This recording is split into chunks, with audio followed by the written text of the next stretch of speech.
रानी काहे कोई काम ऐसन कर देनी बदनाम। Recording by Sargam Studio, Bodhgaya।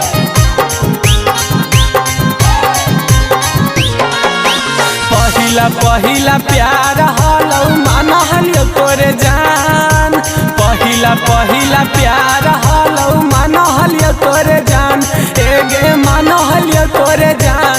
ए रानी काहे कोई काम ऐसन कर देनी बदनाम। ए रानी काहे कोई काम ऐसन कर देनी बदनाम। तोरा पर हलौ हमारा बहुत छौड़ी सान। तोरा पर हलौ हमारा बहुत छौड़ी सान। हेगे बहुत छौड़ी सान। ए रानी काहे कोई काम ऐसन कर देनी बदनाम। ए रानी काहे कोई काम ऐसन कर देनी बदनाम। ए रानी काहे कोई काम ऐसन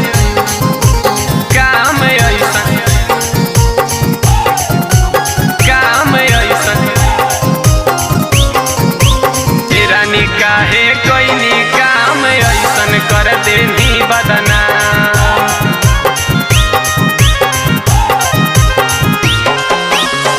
करहलियो प्यार तोरा जन्मों से ज्यादा गे।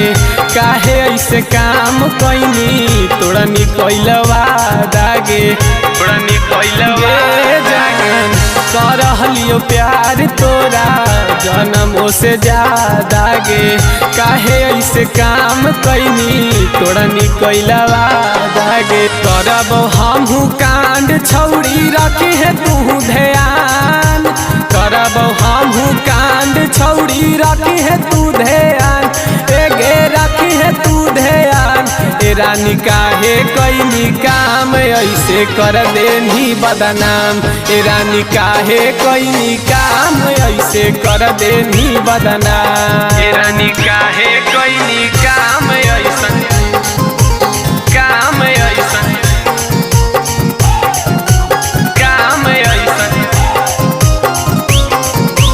ए रानी काहे कोई काम ऐसन कर देनी बदनाम।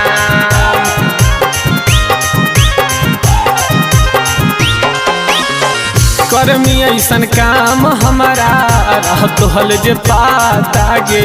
कबो न हम तोरा पर करती हल खारा जागे।